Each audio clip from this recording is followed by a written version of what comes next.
Boa noite, doutores, boa noite, doutoras. Sejam muito bem-vindos a mais um semestre. Continuamos aqui ao vivo e online, né? Já tínhamos aí a expectativa de talvez voltar presencial, mas não foi dessa vez ainda. Então, muito obrigado pela presença de vocês. Mais uma vez, é um prazer estar aqui com vocês. É sempre bom estar com uma turma tão querida. É sempre bom estar ao lado aqui desses meus queridos amigos e amigas. Estão me ouvindo bem? Estão vendo bem? Boa noite, professor. Perfeito, tá? Seja bem-vindo novamente.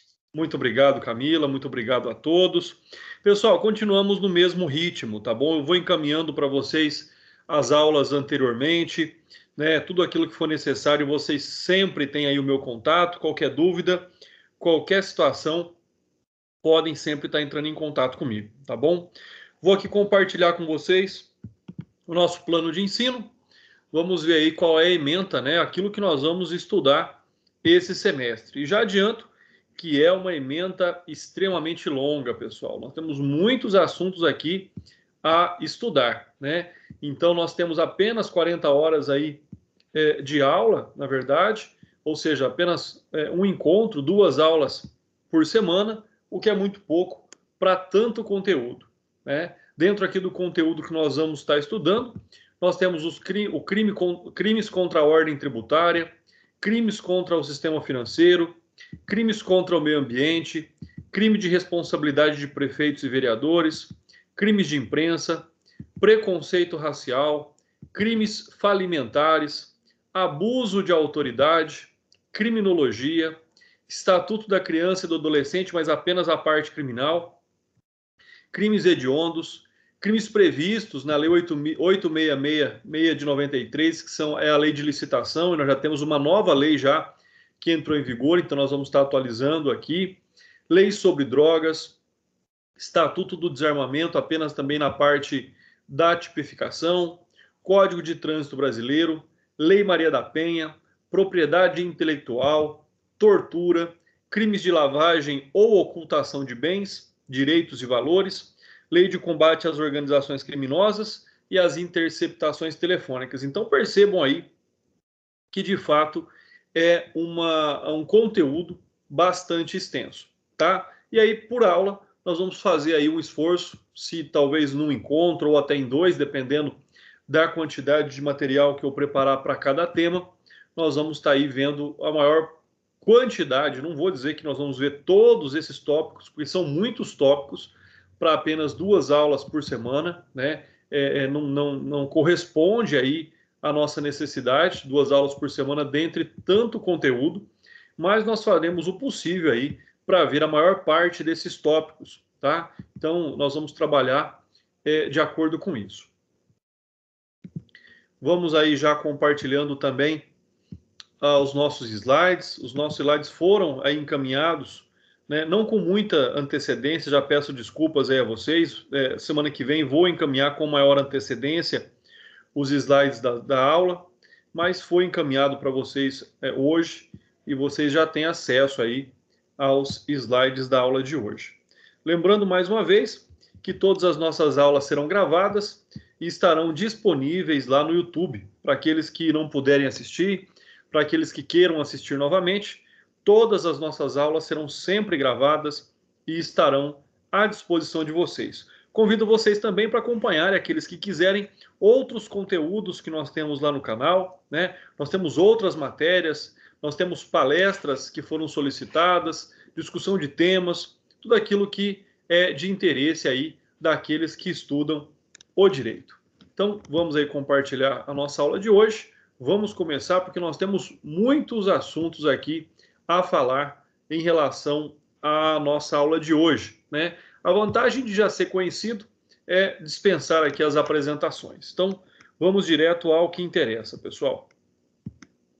Mais uma vez, qualquer dúvida, qualquer colocação, podem manifestar, podem aí perguntar. Pessoal, só uma pergunta, só para eu ter a devida cautela com relação à nossa aula de hoje. Vocês já tiveram direito tributário ou ainda não? Não, ainda não, professor. Ainda não. Certo. Então a cautela é ainda maior porque inverteram a ordem, né? Vocês vão ver os crimes sobre direito tributário sem ter visto direito tributário. Mas não tem problema, com certeza aí vocês vão conseguir compreender. E aí quando vocês tiverem direito tributário, isso já vai ficar mais claro para vocês, né? Então vamos lá. Crimes contra a ordem tributária. Pessoal, quando nós falamos em crimes contra a ordem tributária, nós estamos falando tanto daqueles tipos penais que se encontram inseridos no Código Penal, como também uma legislação esparsa própria. Então, esse é um fato. Tanto aquilo que consta do Código Penal, como uma legislação esparsa própria, tá? E aí é onde nós temos, inicialmente, que fazer as devidas distinções, né? A distinção entre o direito tributário nacional e o Código Penal tributário. Na verdade, nós não temos um Código Penal tributário próprio, exclusivo. O que nós temos é a inserção de tipos penais dentro do Código Penal que trata de assuntos tributários, tá? Logicamente que o direito tributário nacional ele tem como finalidade a organização, né, da cobrança de taxas, tributos e contribuições de melhorias. Então, tudo isso está relacionado aí aos impostos que nós pagamos. Então, é extremamente importante, né, quando vocês aí observarem, estudarem, né, o CTN, o Código Tributário Nacional, que vocês tenham essa percepção, né? Aquilo que, de uma forma geral, mais assola, ou assola de uma forma preponderante a sociedade brasileira, que é a cobrança de tributos, né? Bem como os crimes que são relacionados aí à cobrança de tributos. E, mais uma vez, o direito penal tributário seria a inserção de alguns artigos dentro do Código Penal que tratam também de crimes tributários, né? E aí vocês podem pensar, bom, será que a ordem dos fatores altera o produto? Aqui altera, tá? Então, direito tributário penal e direito penal tributário. Olha a diferença, né? Que diferença é essa? Primeiro, dentro da própria legislação tributária, nós temos, né, aqui no caso, um artigo que fala sobre tipos penais também. Ou seja, dentro do direito tributário, nós temos o artigo 136, que trata também aí, né, das condutas dolosas e culposas praticadas em relação ao recolhimento de impostos, tá? Agora, quando nós falamos em direito penal tributário, né, ele se diferencia do direito tributário penal. Por quê? Porque nós não estamos falando de uma legislação tributária. Nós estamos falando do direito penal, né? E no direito penal, nós temos os artigos 168-A, 316, parágrafo 1º, 318, 334 e 337-A, que são aí delitos previstos no Código Penal relativos também à ordem tributária. Além disso, eu comentei com vocês que nós temos uma legislação esparsa, extremamente importante, e é a Lei 8.137/90, e principalmente dos artigos 1º a 3º, né? Então aqui nós já vamos observando o tripé do nosso estudo, né? Ou seja, dentro da nossa ótica de estudo, nós temos o Código Tributário, nós temos a legislação própria, a legislação esparsa, e nós temos o Código Penal. Então fiquem atentos, né?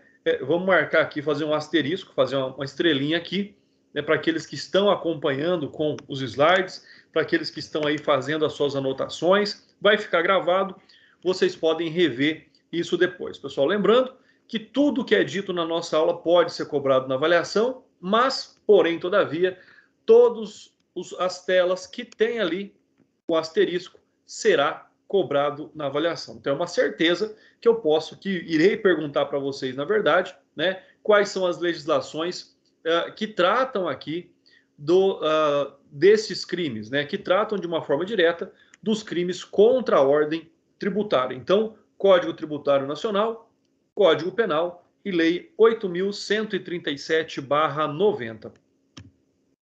Passando aqui a nossa tela, passando aqui o nosso slide, nós temos então a evolução legislativa, né, desses crimes contra a ordem tributária no Brasil. Então, a partir de quando, de que forma existe a proteção legal em razão dessas condutas, né, em razão da proteção do fisco, em razão da proteção do recolhimento de tributos por parte do Estado. E quando eu digo Estado, os tributos são, por exemplo, de competência dos municípios, outros tributos são de competência dos estados e outros tributos são de competência da União. Quando eu digo tributos de competência, significa dizer que aqueles impostos eles são recolhidos em favor de, ou seja, um tributo que é recolhido em favor do município, um tributo que é recolhido em favor do Estado, um tributo que é recolhido em favor da União. E nós vamos falar mais para frente um pouquinho, dando exemplo aí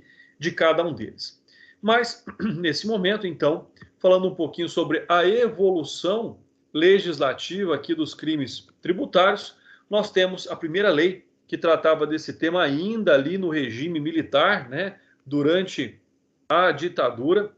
Então, nós tivemos ali a primeira legislação que tratava desse tema, que é a legislação, a Lei 4.357/64. Lembrando que em 64 nós ainda estávamos sob o regime de Getúlio Vargas.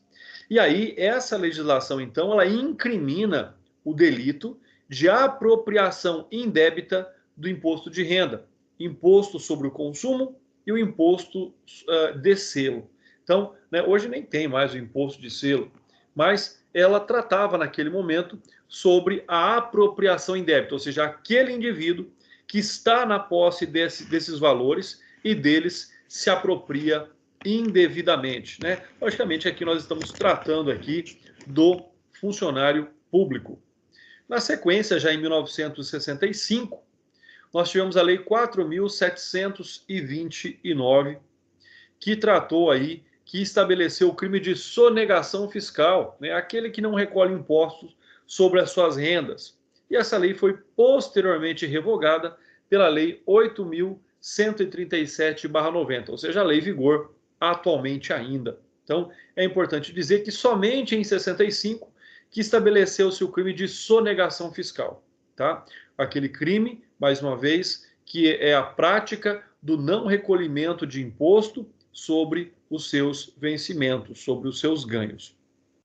Aí sim, chegamos em 1990 e tivemos a Lei 8.137, né? É uma lei extremamente importante e ela trata ali nos artigos 1º a 3º, ela cuida dos crimes contra a ordem tributária. Então, do artigo 1º a 3º, trata dos crimes contra a ordem tributária.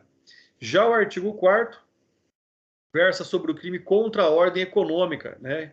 Que será aí o nosso próximo assunto, nossa próxima aula. O artigo 7º trata dos crimes contra as relações de consumo. Inicialmente, ainda nós temos que dizer aqui que a Lei 8.137/90 também cuidava da sonegação fiscal. Porém, todavia, né, nós tivemos aí a edição da Lei 8.212 de 91 e a 9.983 de 2000.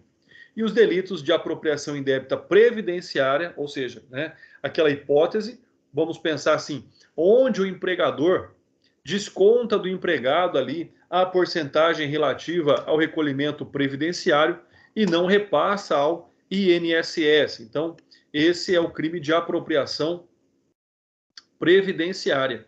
Aquela hipótese, né, lembrando aí o direito do trabalho, que quem paga o FGTS é o patrão, é a cargo do patrão. Quem paga o INSS é o empregado. Então, sobre essa hipótese, né, o exemplo que eu cito aqui é o patrão que desconta o valor do INSS do empregado e não recolhe em favor do INSS, ou seja, da Seguridade Social. Então, nós estamos diante de uma apropriação indébita previdenciária. E também aqui a sonegação de contribuições previdenciárias, né, que foram extirpados aí da Lei 8.137/90 e novamente reinseridos aí nos artigos 168A e 337A do Código Penal. Então eles saem, né, importante dizer, nesse momento eles saem da lei, não, dessa não, eles saem aqui da Lei 8.137/90 e são novamente reinseridos no Código Penal. E, por fim, aquilo que nós já observamos hoje, de uma forma, né, ainda bastante genérica, o que o Código Penal diz a respeito deste tema. Então, ele vai cuidar dos crimes tributários, né, ali nos artigos, como nós já vimos, 168A, 316, parágrafo 1º, 318, 334 e 337A. Então, nós tivemos essa evolução legislativa com a finalidade de termos um sistema jurídico muito mais equilibrado, de termos um sistema jurídico, né, capaz aí de proteger de forma direta, né, a contribuição fiscal, né, o recolhimento do fisco pelos estados, pelos municípios ou pela União.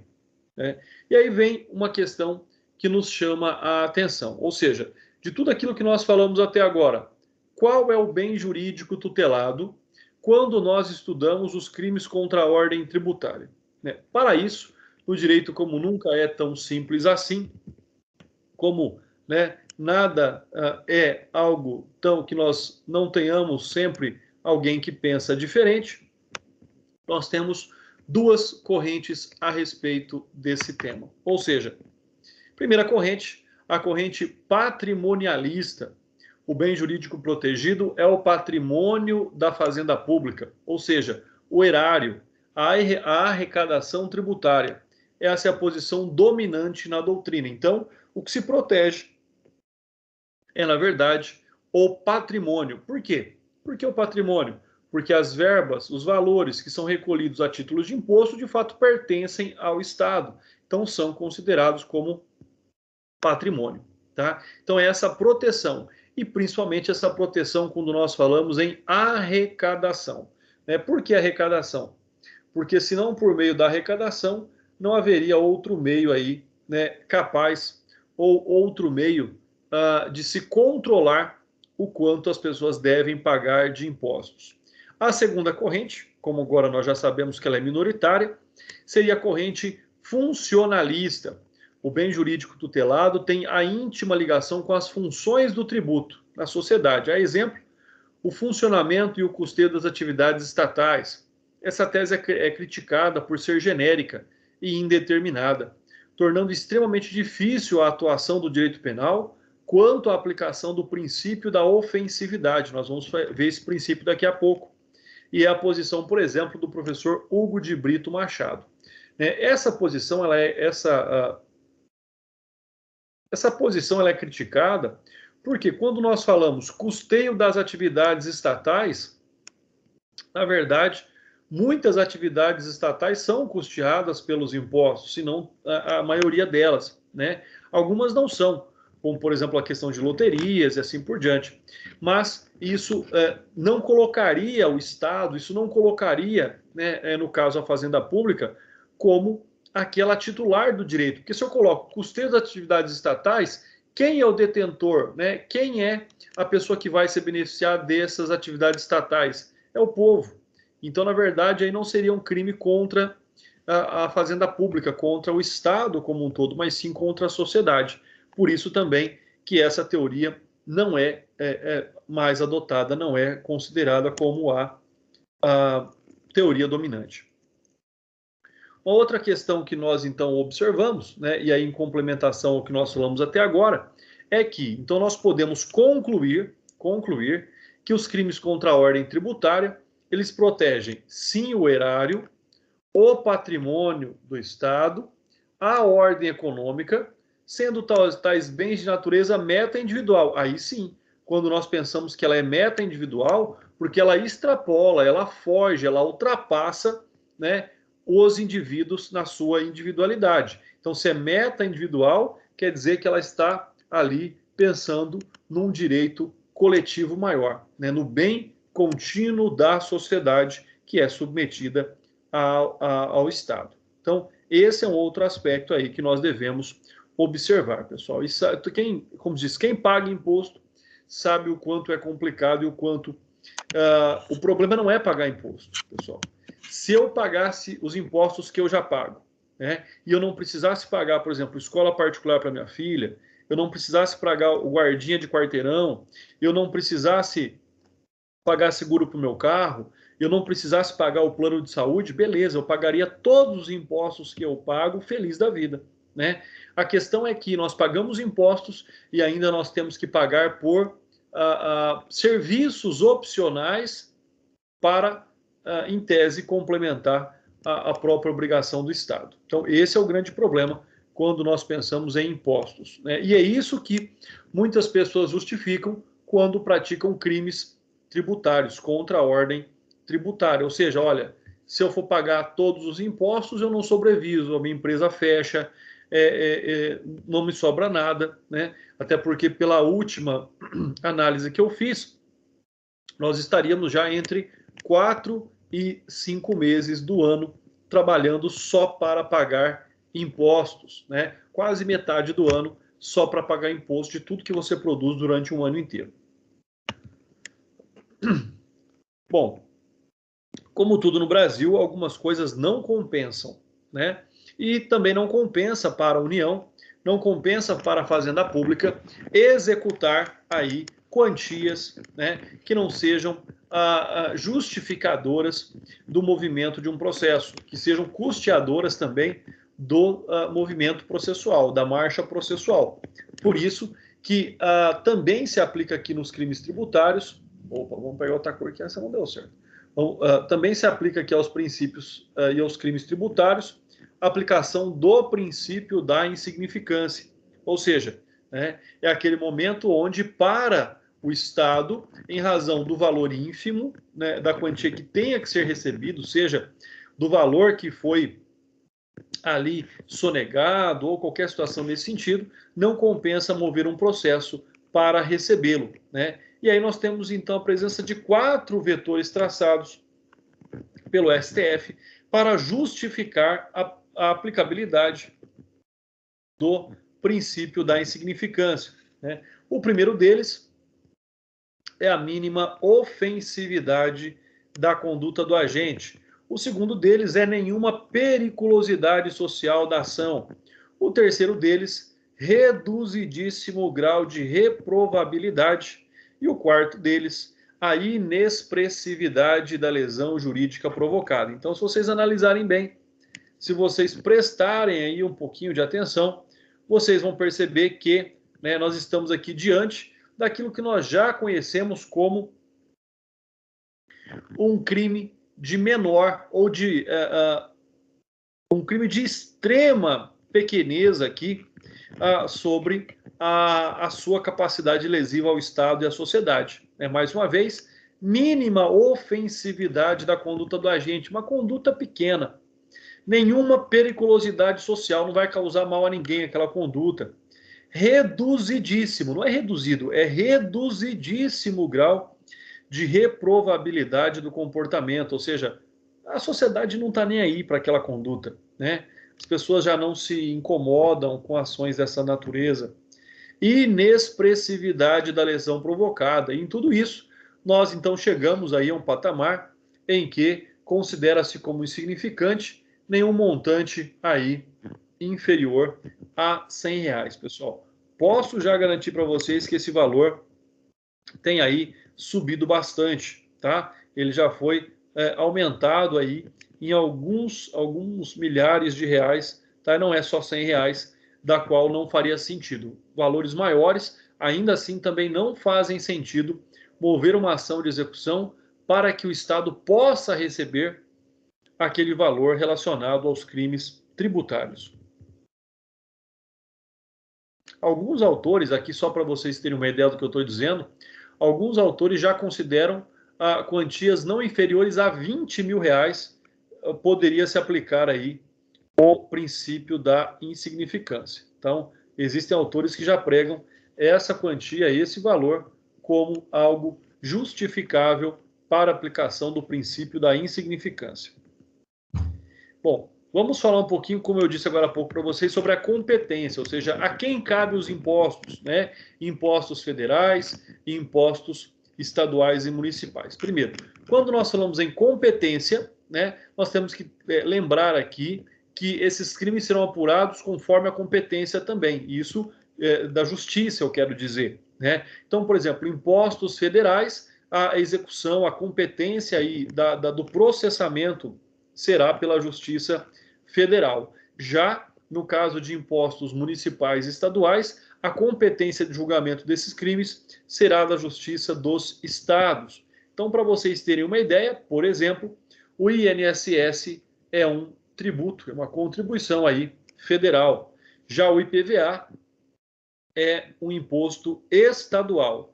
E o ISS é um imposto municipal. Então, ISS, né, imposto sobre serviços, o IPVA, imposto sobre propriedade de veículo automotor, né, e a contribuição previdenciária do INSS, que é aí o Instituto Nacional de Seguridade Social.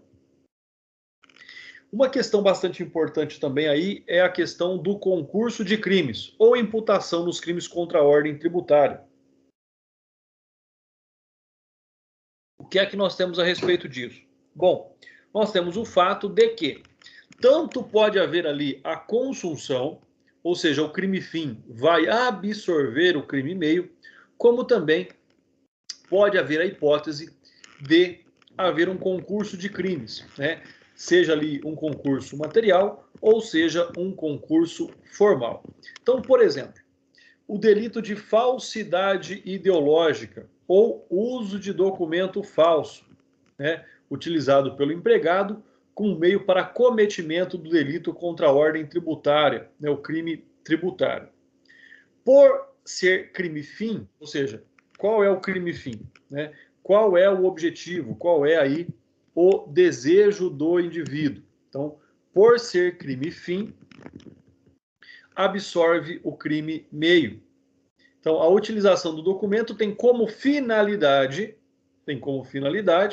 o cometimento de um crime tributário. Então, o crime meio, né, que é aqui falsidade ideológica ou uso de documento falso, ele vai ser absorvido pelo crime tributário. Então, nós não teremos aqui um concurso material de crimes. Todavia, se a falsidade ou uso de documento falso não for empregado exclusivamente para o cometimento do crime tributário, aí sim nós teremos a prática, né, o reconhecimento do artigo 69 do Código Penal, que é o concurso material de crimes, ou seja, onde as penas serão lá, ao final, somadas em caso de condenação.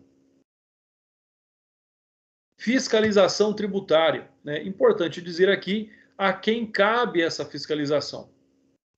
E nos termos do artigo 195 do Código Tributário Nacional, o fisco deve obedecer à regra da inviolabilidade domiciliar consagrada no artigo 5º, inciso 10º da Constituição Federal, né? Então, por mais que haja ali a necessidade de uma fiscalização, né, os direitos fundamentais inseridos ali, como o direito à propriedade, à inviolabilidade, serão respeitados também quando da necessidade fiscalizatória. Então, esse é um aspecto também importante, né? A obrigação de fiscalizar não dá o direito aí de limitar ou de tolher os direitos individuais dos indivíduos. Então, os agentes estatais aí não é ilimitado o poder de fiscalização e, logicamente, esbarra nos direitos e garantias fundamentais, assim como qualquer outro aspecto, né?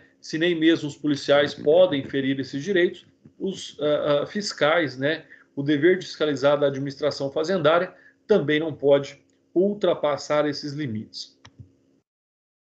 Com relação à extinção de punibilidade, pessoal, vamos aí observar isso também, né? O que acontece? Vamos supor que a pessoa pratica o crime tributário pela sonegação fiscal. Se ela vai lá e paga o valor que foi sonegado, com multa e juros, está isento de responsabilidade penal? É claro que não, tá? Ainda não.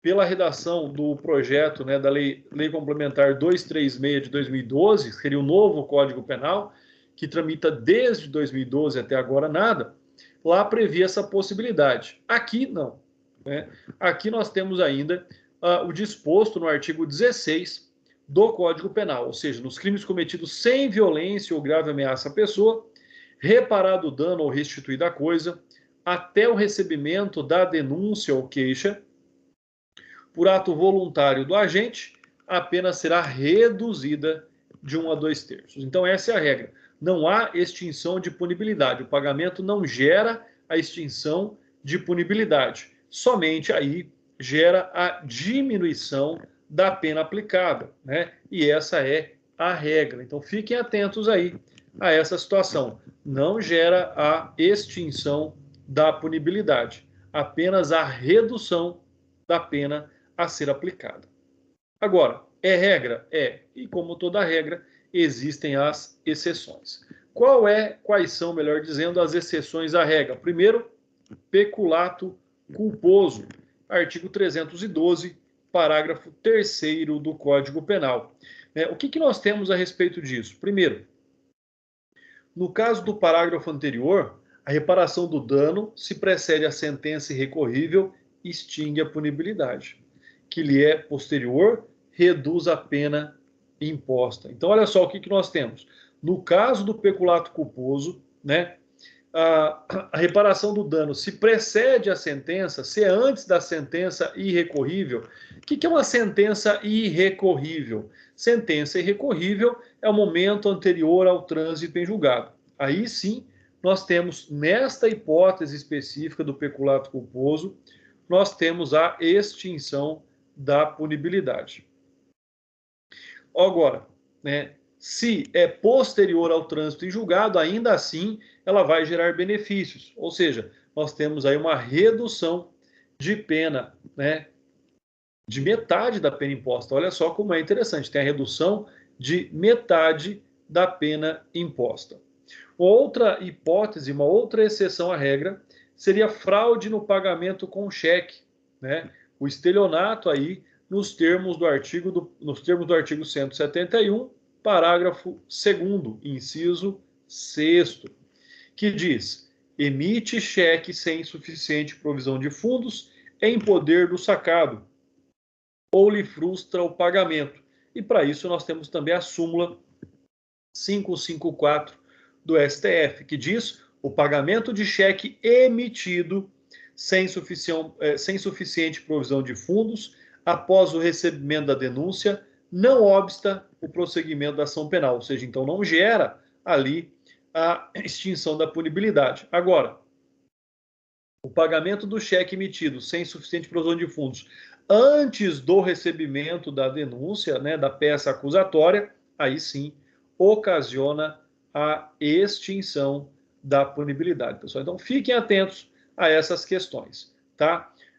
O momento ele é extremamente importante. Vocês perceberam aqui, tá? Se é antes da sentença irrecorrível, extingue a punibilidade. Se é depois da sentença irrecorrível, reduz aqui a pena imposta. No caso abaixo, na segunda hipótese, né, da mesma forma. Ou seja, se aqui ocorre o pagamento do cheque emitido sem provisão de fundos antes do recebimento da peça acusatória. Então, esse é um momento importante. Antes do início do processo, nós temos aí a extinção da punibilidade, né? E isso, pessoal, é bastante interessante porque muitas vezes, né, ou por vezes, o cliente não sabe.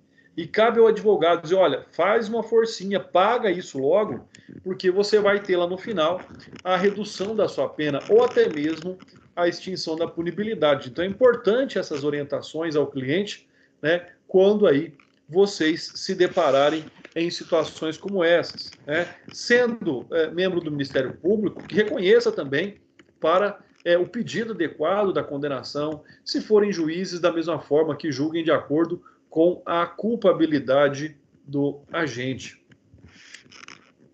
Outras exceções, né? Nós temos aí na legislação esparsa outras hipóteses também em relação aos crimes tributários, segundo se infere de sucessivas previsões. Então nós temos, por exemplo, aí o artigo 14 da Lei 837/90, que vem dizer o seguinte, que diz: extingue a punibilidade dos crimes definidos no artigo 1º ao 3º, quando a gente promove o pagamento do tributo ou contribuição social, inclusive acessórios, antes do recebimento da denúncia. Pessoal, vamos dar aqui um outro exemplo, né? No caso do crime de descaminho, que é aí a importação sem o devido recolhimento de impostos de produtos autorizados, de produtos não ilícitos, né? Então, se a pessoa simplesmente vai lá e paga o tributo antes do recebimento da denúncia, não há que se falar aqui em prática de ilícito. Uma outra hipótese é o artigo 34 da Lei 9.249 de 95, e da mesma forma diz: extingue-se a punibilidade dos crimes definidos na Lei 8.137/90, que nós já vimos, e na Lei 4.729/65, que nós já vimos também, quando a gente promove o pagamento do tributo ou contribuição social, inclusive acessórios, antes do recebimento da denúncia, né? Então, ou seja, esse é um aspecto importante. E aí veio a Lei 9.249/95, chamada de Novatio Legis in Melius. Nós já vimos lá em direito penal, ou seja, uma nova lei ainda mais benéfica, pois cria uma causa extintiva de punibilidade e, portanto, retroage a todos os fatos praticados antes da sua vigência, né? Quais são essas hipóteses? Quais são essas observações? Primeira observação: embora o artigo 34 faça menção apenas à Lei 8.137/4.729, né, a jurisprudência, logicamente, cria aí a analogia em bonum parte, estendendo a todas as demais legislações, né, firmada aí pelo princípio da isonomia. Então, é importante lembrar, se é uma lei benéfica, ela deve ser aplicada de forma ampla aos casos semelhantes.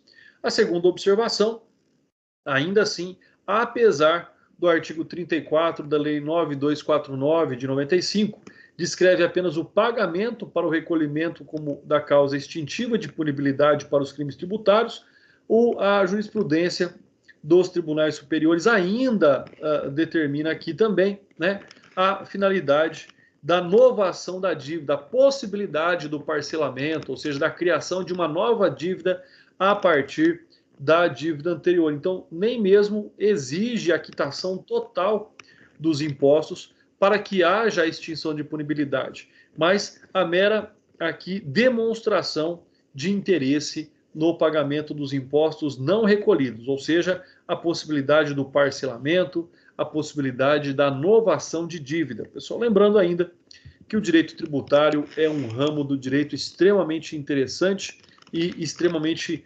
vantajoso financeiramente. Alguns ex-alunos, alguns colegas se especializaram em direito tributário e estão aí muito felizes na nova etapa da vida, trabalhando aí como advogados tributaristas. Nós vemos aqui ainda, né, nós falamos de algumas exceções. A terceira exceção é aquela contida no artigo 9º da Lei 10.684 de 2003, que diz o seguinte: é suspensa a pretensão punitiva do Estado referente aos crimes previstos, conforme que nós já vimos ali anteriormente, durante o período em que a pessoa jurídica relacionada com o agente dos aludidos crimes estiver incluída no regime de parcelamento. Então, se parcelou, não há aí que se buscar a responsabilidade penal, até porque existe a demonstração de quitação desses valores, desses impostos, em momento futuro, né? E aí nós estamos falando então do refis, do refinanciamento. Bom, aqui também existem 4 observações a respeito. Primeiro, o parcelamento prevê a suspensão da pretensão punitiva e da prescrição. Ou seja, não havendo parcelamento, frustrando o parcelamento, né, aquilo que estava suspenso, a pretensão punitiva que estava suspensa, ela volta a existir. Observação 2, enquanto o parcelamento gera a suspensão, né, da pretensão punitiva e da prescrição, o pagamento integral, logicamente, gera a extinção da punibilidade. Se a pessoa não pode pagar, o parcelamento é interessante. Podendo pagar, já vai ficar livre daquilo.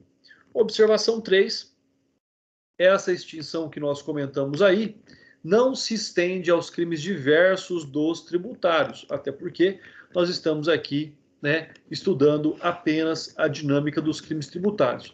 Então, se tiverem crimes associados, como crimes conexos, né, associação criminosa ou lavagem de dinheiro, a pessoa continua respondendo por esses outros crimes, até porque a previsão legal de suspensão da pretensão punitiva ou de extinção da punibilidade, ela é muito restrita, ela é muito específica aos crimes praticados contra a ordem tributária. E, por fim, a observação 4 diz que, de forma diversa, né, das duas leis antecedentes, o artigo 9º da Lei 10.648/2003 não estabelece nenhum marco temporal, pessoal. Se não estabelece nenhum marco temporal, logicamente que isso deve ser interpretado aí em favor do devedor, né, em favor daquele que realizará a contribuição. Ou seja, esse parcelamento poderia ser realizado a qualquer momento, desde que antes do trânsito em julgado da sentença penal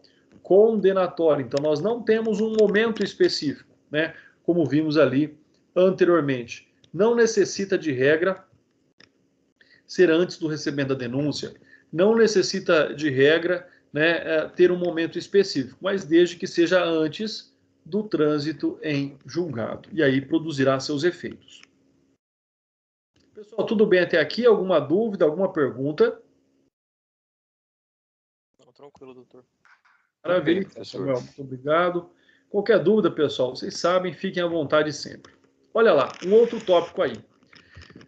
Decisão final do procedimento administrativo de lançamento nos crimes materiais contra a ordem tributária. Olha, tudo aquilo que nós já vimos na parte penal, sendo necessário relembrar agora para poder compreender, como, por exemplo, né, crimes materiais, crimes formais, crimes de mera conduta. É importante. Quando nós falamos em crimes materiais, são aqueles que produzem um resultado naturalístico, aqueles que alteram o estado das coisas de alguma forma. Então, esses são os crimes materiais. O que nós estamos falando? Decisão final do procedimento administrativo de lançamento, ou seja, a constatação administrativa que, de fato, o tributo não foi recolhido. É isso que está dizendo, né? Então, é necessário esse procedimento finalizar esse ato administrativo de lançamento dos tributos para só depois configurar os crimes materiais contra a ordem tributária. O que a legislação fala a respeito? O artigo 83 da Lei 9430/96 diz que a representação fiscal para fins penais relativa aos crimes contra a ordem tributária definidos nos artigos 1 e 2 da Lei 837/90 será encaminhada ao Ministério Público após proferida a decisão final. Olha aí, está dando uma resposta para nós, para o nosso questionamento acima. Ou seja, aqui está dizendo que precisa a decisão final administrativa. Olha só. Sobre a exigência fiscal do crédito tributário correspondente. Né? Então, aqui nós começamos a compreender o que a legislação fala a respeito. E por que é uma polêmica? Porque, olha só, a partir do momento da hipótese traçada aqui pelo artigo 83, né, da Lei 9430/96, nós temos posteriormente uma decisão numa ação direta de inconstitucionalidade, a ADI 1571, na qual o Supremo Tribunal Federal disse o seguinte, olha só o que o Supremo fez. Disse assim, olha lá. Os crimes tributários são delitos de ação penal pública incondicionada. Bom, até aí tudo bem, nós já sabíamos disso. O artigo 83 da Lei 9430/96 funciona como notícia crimes. Assim, a autoridade fazendária somente deve encaminhar a notícia crimes quanto a um delito contra a ordem tributária quando houver a conclusão do procedimento administrativo de lançamento. O MP pode ajuizar a ação independentemente dessa notícia crime. Agora complicou tudo, né? Se está falando, olha só, que o delito contra a ordem tributária, quando houver ou seja, a autoridade fazendária só vai encaminhar notícia crime após a conclusão do procedimento administrativo, como é que o Ministério Público pode ajuizar a ação penal independente dessa notícia crime? É aí que gera aquela polêmica, aquele contrassenso que nós vimos na tela anterior. Como é que pode o Ministério Público fazer algo se está dizendo que é indispensável, né? Então, surgem essas dúvidas aí na interpretação. Particularmente, eu sigo aqui, né, eu prefiro compreender nos termos do artigo 83 da Lei 9430/96. Eu comungo com essa teoria. E aí nós vamos ver, então, em espécies, os crimes traçados na Lei 8.137/90. Nós vimos que é do artigo 1 a 3. Então, olha só.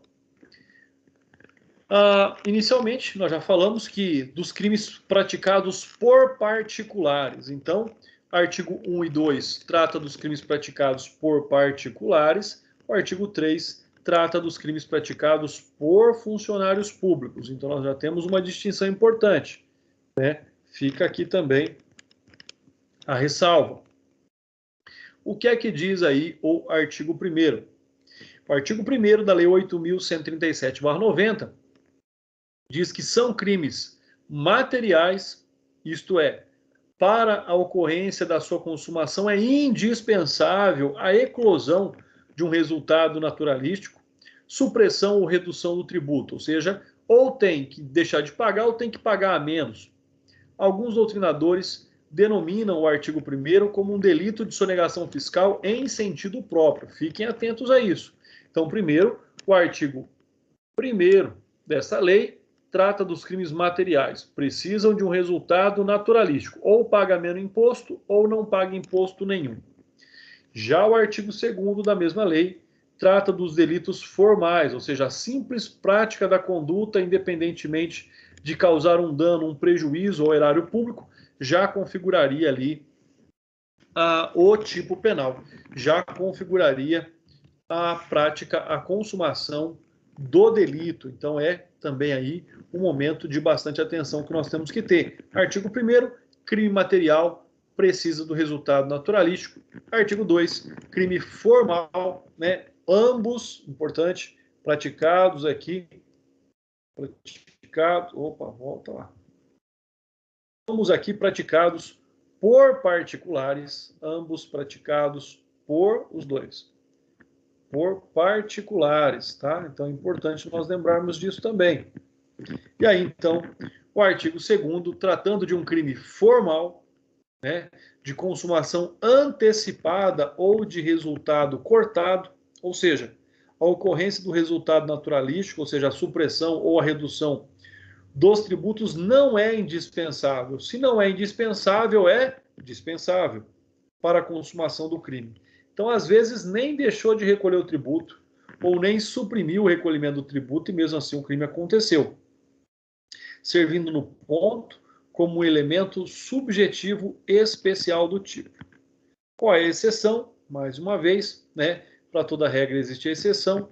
O STF diz que o crime de apropriação indébita tributária, previsto no artigo 2º, inciso 2, da Lei 8.137/90, é o único delito material constante do artigo 2º. Então, ou seja, existe uma exceção até mesmo aqui quanto à citação dos delitos formais, porque existe um delito material. Existe uma exceção à regra. Qual é essa exceção? Né? O crime de apropriação indébita tributária.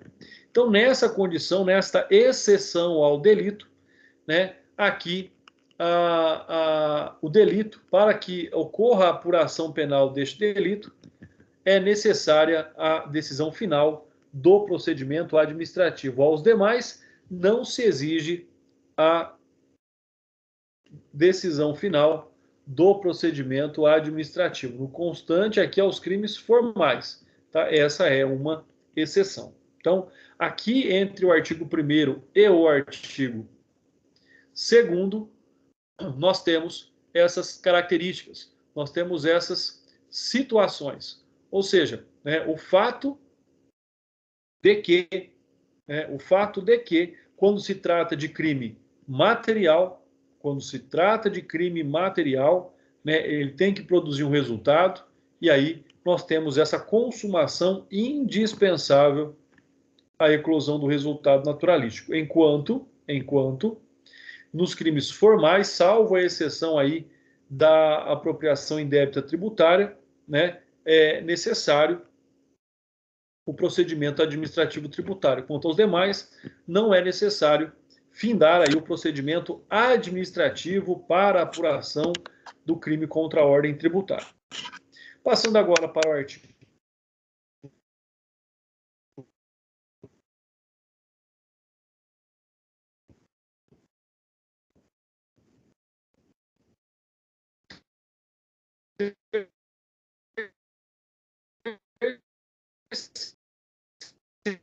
cometidos em desfavor da administração fazendária. Então, o funcionário público, logicamente, ele pratica um crime contra a própria administração pública em que ele está inserido, mas a vítima é a fazenda pública.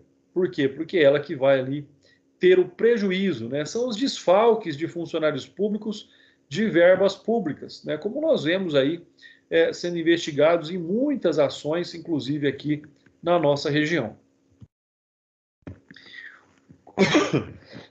Perdão, pessoal. Qual é o teor? Nós já falamos um pouquinho sobre o artigo 1º, mas qual é o teor do artigo, para nós podermos entender? Ele diz o seguinte: constitui crime contra a ordem tributária suprimir ou reduzir tributo ou contribuição social e qualquer acessório, mediante as seguintes condutas. Inciso 1º, omitir informação ou prestar declaração falsa às autoridades fazendárias. Inciso 2, fraudar a fiscalização tributária, inserindo elementos inexatos ou omitindo operação de qualquer natureza em documento, livro, exigido pela lei fiscal. Inciso 3º, falsificar ou alterar nota fiscal, fatura, duplicata, nota de venda, ou qualquer outro documento relativo à operação tributária. Elaborar, distribuir, fornecer, emitir ou utilizar documento que saiba ou deva saber ser falso ou inexato. Inciso 5º, negar ou deixar de fornecer, quando obrigatório, nota fiscal ou documento equivalente relativa à venda de mercadorias, de produtos ou serviços efetivamente realizada, ou fornecê-la em desacordo com a legislação. Então, olha só, né? Talvez aquele mais comum que nós conheçamos aí na prática seria esta hipótese, esta espécie de sonegação fiscal. A pena é uma pena de reclusão de 2 a 5 anos e multa. Sobre este crime, quem é o sujeito ativo? Como nós já vimos, é um crime praticado pelo particular, né? Como nós já vimos aí, é um crime que pode ser praticado, inclusive, por profissionais liberais, seja advogado, seja contador e assim por diante, né? Logicamente que ele é um crime próprio, ele é um crime praticado pelo particular, mas por alguém específico, né? Ou seja, aquele que tem a responsabilidade pelo lançamento dos tributos. Então, é um crime próprio, né? Ou seja, o tipo penal exige uma qualidade especial do sujeito. E, em regra, o crime somente pode ser praticado pelo sujeito passivo da obrigação tributária. Então, quem é essa pessoa que pode praticar esse crime? Aquele que tem a obrigação no recolhimento dos tributos. É aquele que tem a obrigação no recolhimento dos tributos, ou seja, né, é a parte aqui, é o sujeito passivo da obrigação tributária, conforme diz aí para nós o artigo 121 do Código Tributário Nacional. Bom, na sequência, nós temos ainda aí a previsão constitucional do artigo 173, parágrafo 5º, que indaga: a pessoa jurídica pode responder penalmente pela prática de crime contra a ordem tributária? E aí? Será que a pessoa jurídica pode? Né? Nós já sabemos a resposta. Pessoas jurídicas só podem responder penalmente por crimes ambientais. Então a resposta é não. Tá? A pessoa jurídica não responde por crimes tributários. Quem é que vai responder? O seu sócio, o seu proprietário, o seu administrador, aquela pessoa física que tem a responsabilidade pelo recolhimento dos tributos. A pessoa jurídica só responde por crimes ambientais. Sujeito passivo, logicamente, que é o sujeito ativo da obrigação tributária, ou seja, pode ser a União, pode ser o Estado ou pode ser o município.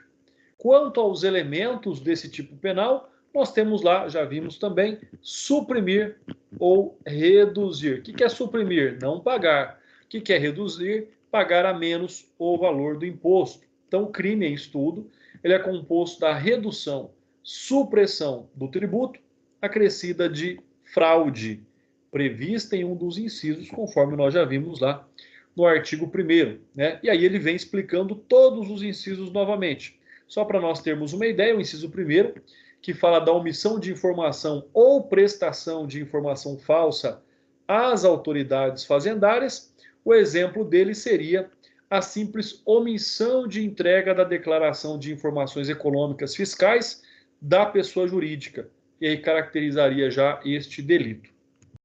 Inciso 2º, né, trata aí também de fraudar a fiscalização tributária, inserindo elementos inexatos ou omitindo a operação de qualquer natureza em documento ou livro exigido pela lei fiscal. Então, nessa situação, pessoal, nós temos aí uma conduta ou positiva ou uma conduta negativa, ou é inserir, né, informações inexatas, ou é, então, omitir operações dessas naturezas. Então, é importante que nós saibamos também que a informação tem que ser fidedigna. Eu não posso vender 1 milhão e colocar e declarar que eu vendi 700 mil, por exemplo. O valor ele tem que ser compatível à operação financeira realizada. Inciso 3º, que trata aí da falsificação ou alteração de nota fiscal, muito comum também, né? A pessoa faz um serviço, emite a nota fiscal no valor do serviço, mas alguém vai lá e altera aquele valor, talvez aí para ter uma maior restituição de imposto de renda. Vamos pensar dessa forma, né? Fatura, duplicata, nota de venda, ou o contrário, né? Imagina aí o administrador de uma empresa que começa a rasurar a documentação tributária para demonstrar para os acionistas ou para alguém, né, para um possível comprador da empresa, por exemplo, que aquela empresa dá muito lucro. E aí, na verdade, ela não deu todo aquele lucro, né? Imagina, ele vende 10 mil por mês e coloca que vende 70. É louco, eu vou comprar essa empresa, ela está dando muito lucro. Quando eu vou ver, existe ali a falsificação ou a contrafação, né? Que, na verdade, é a criação de informações que não existem. E sobre esses aspectos, nós temos aí a aplicação do princípio da especialidade, conforme lá descrito nos artigos 297 e 298 do Código Penal, ou seja, né, esse delito afasta a incidência de crimes de falsificação de documento público ou falsificação de documento particular. Por quê? Porque ele é específico da falsificação de nota fiscal, de fatura, de duplicata, nota de venda ou qualquer outro documento relativo à operação tributária. Então, se essa conduta não for relativa a esses documentos ou a essas operações, está ali, então, excluídas outros tipos de falsificações. Então, o artigo 297 e 298 está excluído do inciso 3º do artigo 1º. Inciso 4º, elaborar, distribuir, fornecer, emitir ou utilizar documento que saiba ou deva saber ser falso. Pessoal, isso aqui é complicado. Saiba ou deva saber. Né? Em alguns momentos não dá, nem para saber, nem tinha como prever essa situação. Eu tive um caso de alguns clientes que me procuraram para uma consulta recentemente, né, aí de Fernandópolis, de uma empresa que está sendo autuada, o proprietário está sendo processado, do qual não tinha como ele saber que aquela nota fiscal não correspondia àquela mercadoria em si. Não tem como saber. A pessoa chega com a nota fiscal, como é que você vai saber, né, se aquela mercadoria tem a mesma origem ou não? Né? Então, esse é um outro aspecto que nós devemos aí observar. Um outro fato está aí no inciso 5º, que é negar ou deixar de fornecer quando obrigatório nota fiscal e assim por diante. É aquilo, como eu disse, que é mais comum entre a nossa realidade, né? E aí, um fato interessante aqui é que, em relação a esse artigo 1º, parágrafo único, né, da Lei 8.137/90, ou seja, aquilo que vem depois de todos os incisos, ele vem dizer, olha, a falta de atendimento da exigência da autoridade no prazo de 10 dias, que poderá ser convertido em horas em razão de maior ou menor complexidade da matéria ou dificuldade quanto ao atendimento da exigência, caracteriza infração prevista. Então, ou seja, quando a autoridade vem lá para fazer uma fiscalização e solicita a documentação, se não for entregue a documentação no prazo, está lá, ó, negar de fornecer quando obrigatório nota fiscal. Não é emissão, mas negar de entregar para fiscalização também configura o tipo penal do inciso 5º. Artigo 2º da Lei 837/90. Vamos lá. Constitui crime da mesma natureza, né? Só que nós já vimos. Artigo 1º, pessoa física, crime material. Artigo 2º, pessoa física, particular, crime formal. Então, essa é a diferença. Artigo 1º, particular, crime material. Artigo 2º, particular, né, crime formal. Essa é a distinção. Então, constitui, primeiro, fazer declaração falsa ou omitir declaração sobre rendas, bens ou fatos, ou empregar outra fraude para eximir total ou parcialmente o pagamento de tributos. Pessoal, a conduta também bastante comum, né? Aqui faz a referência à Lei 9964 de 2000, importante correr lá e dar uma lida. Deixar de recolher no prazo o valor de tributo ou de contribuição social descontado ou cobrado, na qualidade de sujeito passivo da obrigação que deveria recolher aos cofres públicos, né? Nós já falamos da configuração deste delito, que é a apropriação indébita previdenciária. Já falamos lá. Então, deixar de recolher no prazo legal. Não é só não recolher. Se não recolher no prazo legal, já está configurado também o crime da mesma natureza.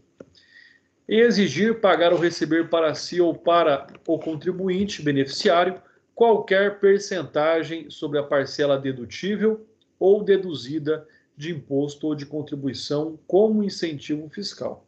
Olha só. Exigir, pagar ou receber para si ou para contribuinte beneficiário qualquer percentagem, né? É a desvinculação de valores ali. Inciso 4º, deixar de aplicar ou aplicar em desacordo com o estatuído incentivo fiscal ou parcelas de imposto liberadas por órgão ou entidade de desenvolvimento. Utilizar ou divulgar programa de processamento de dados que permita ao sujeito passivo da obrigação tributária possuir informação contábil diversa daquela que é, por lei, fornecida à Fazenda Pública. Então, também aí, né, a transmissão de dados em condições diferentes. E a pena, olha, só verificando aqui, só confirmando, lá é de 2 a 5 anos. Aqui, por ser um crime formal, a pena é de detenção de 6 meses a 2 anos. Então, nós podemos dizer que as condutas típicas do artigo 2º são extremamente mais leves, mais brandas do que as condutas típicas do artigo 1º. E aí, o sujeito ativo deste crime, também sendo um crime próprio, né, ou seja, praticado por uma pessoa específica, é aquele que tem a qualidade especial de sujeito ativo, né? Ou seja, criminosamente pode ser praticado pelo sujeito passivo, da obrigação tributária. Então, nessa situação, ou seja, é onde aquele que tem a obrigação legal do recolhimento ou do repasse desse imposto já descontado, não o faz. E aí nós veríamos, então, todos os incisos. Importante dizer que, como nós estamos falando de um crime formal, a consumação dele é uma consumação antecipada, ou seja, não necessita, não precisa aqui de um resultado naturalístico, né? Ele vai acontecer mesmo sem ter um resultado naturalístico, já que estamos falando de crimes formais, salvo a exceção, conforme já falamos também, do artigo 2º, inciso 2º, que é deixar de recolher no prazo legal o valor ou tributo de contribuição social, já descontado, porque aí passa a ser um crime, então, material. Bom, nessa questão, ele é um crime aqui que admite tentativa. Por quê? Porque, como nós vamos observando, ele é um crime plurissubsistente, ou seja, aquele em que se subdivide em condutas diferentes. É aquele que se subdivide em ações diferentes. Então, esse é um fato também importante. Ele é plurissubsistente e, como tal, admite tentativa. O inciso 1 aí do artigo 1º, né, nós já falamos, pessoal, ele é fazer aquela declaração falsa, omitir declaração sobre renda. Então, nessa hipótese, o agente declara algo diverso das suas rendas ou não declara renda nenhuma. Então, aí estaria a prática do ilícito, né? Esse é um tipo especial em relação ao tipo de falsificação ideológica. Aqui não é falsificação ideológica, porque ele não está tomando para si a personalidade de ninguém.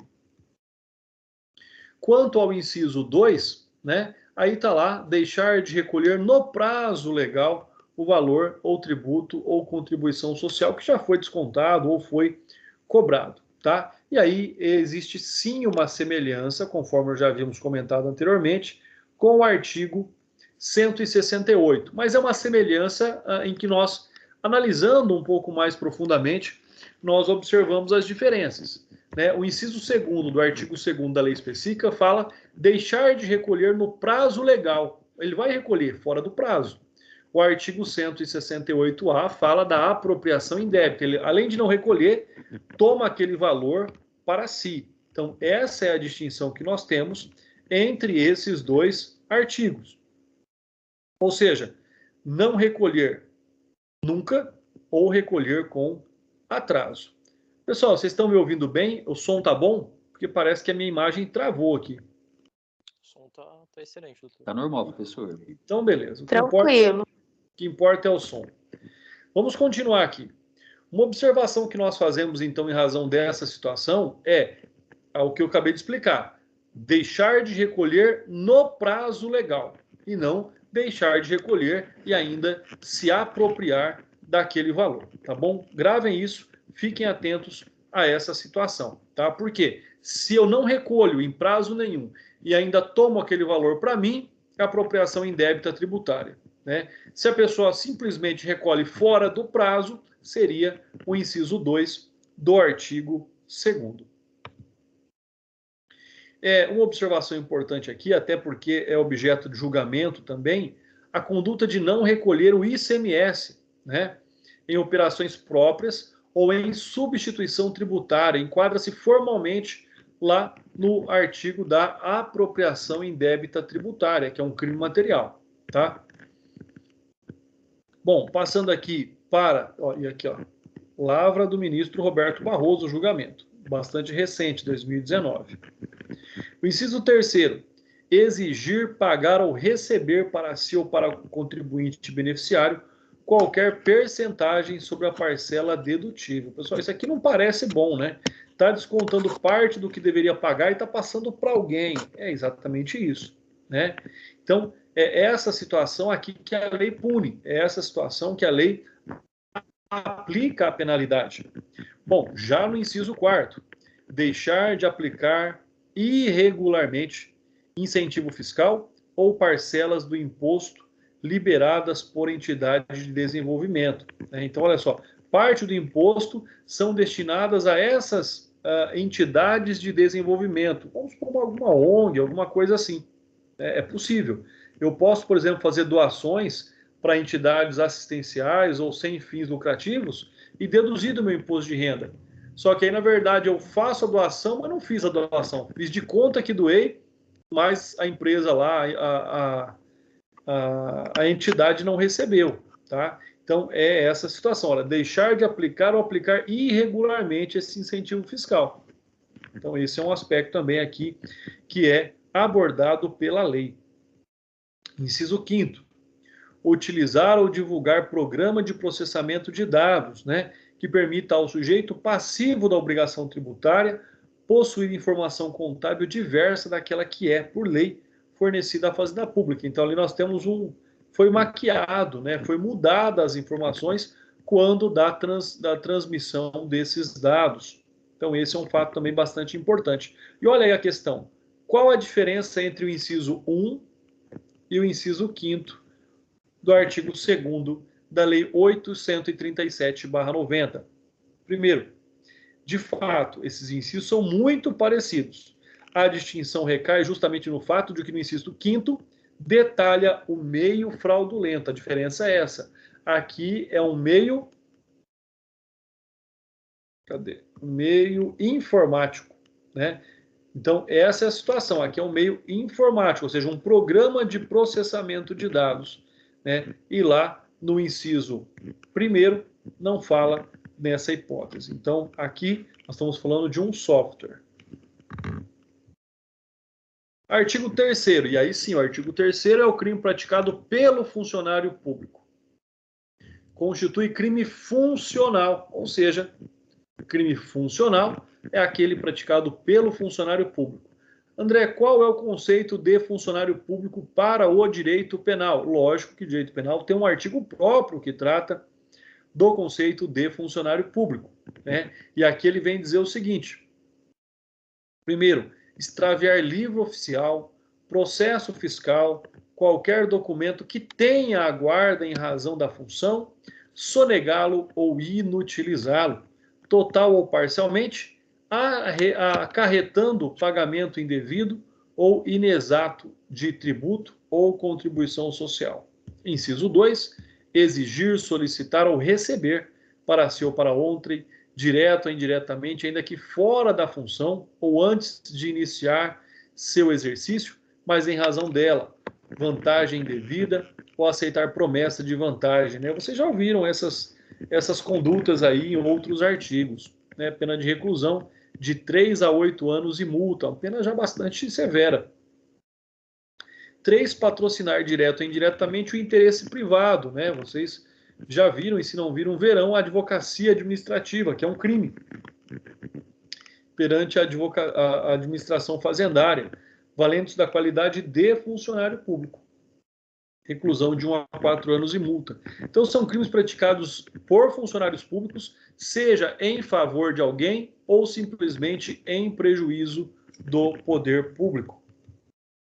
Uma questão aqui que nós devemos observar, primeiro, que é um crime próprio, chamado de crime funcional. Segundo, é que esse funcionário deve estar relacionado à atividade de arrecadar a verba do Estado. Então, não é qualquer funcionário público, é aquele que tenha qualquer tipo de atividade relacionada à arrecadação de verbas. Então, ele ou age diretamente ou ele tem ali algum tipo de interferência sobre a arrecadação de verbas. Uma questão que nós colocamos aqui e é importante, né? Quais são os elementos especializantes dessa conduta? Primeiro, o conceito de funcionário público. Falei que o Código Penal apresenta um conceito próprio. E onde é que ele está? Lá no artigo 327 do Código Penal. Então, se você pegar aí o seu Código Penal e ler o artigo 327, você vai verificar que existe o conceito próprio. André, mas é diferente do conceito aplicado pelo direito administrativo? É diferente do conceito aplicado pelo direito administrativo, tá? Uma outra questão aqui que cabe uma análise mais profunda é: os delitos são perpetrados contra a administração fazendária sempre, né? Seja na esfera do município, do estado ou da União. E aí vem uma pergunta: um particular pode cometer o delito do artigo 3º da Lei 8.137/90 em concurso de pessoas? Pessoal, se não tivesse essa parte final, eu ia dizer que não. Mas se ele está dizendo em concurso de pessoas, então pode. Porque o particular pode se unir ao funcionário público para a prática deste crime. Então a resposta é afirmativa. É possível que um particular concorra com o funcionário público, né, para a prática deste delito. Como já falamos, o crime é um crime próprio, tem a qualidade ali especial do tipo penal, porque é no exercício da função e em detrimento da fazenda pública. E nós temos mais, né? Nós temos aqui o fato de que está-se diante de um crime também material. Por quê? Porque ele só se consuma com o pagamento indevido ou inexato do tributo ou contribuição social, né? Então aí ele exige também um resultado naturalístico. Já o inciso 2, ele tem a característica, já que ele é uma nova tipificação, de ser um crime formal, ou seja, aquele que não exige um resultado naturalístico. E isso nós vamos percebendo pelas elementares do crime, né? Que seria exigir, solicitar, receber, né? E aceitar. Então, ou seja, sobre esse aspecto, o fato de exigir não precisa a pessoa entregar, o fato de solicitar não precisa se cumprir, o fato de receber, né, não é um requisito intrínseco, e aceitar, na verdade, seria simplesmente anuir com a vantagem indevida, né? Mas não o fato de aceitar é diferente, né, aí do receber.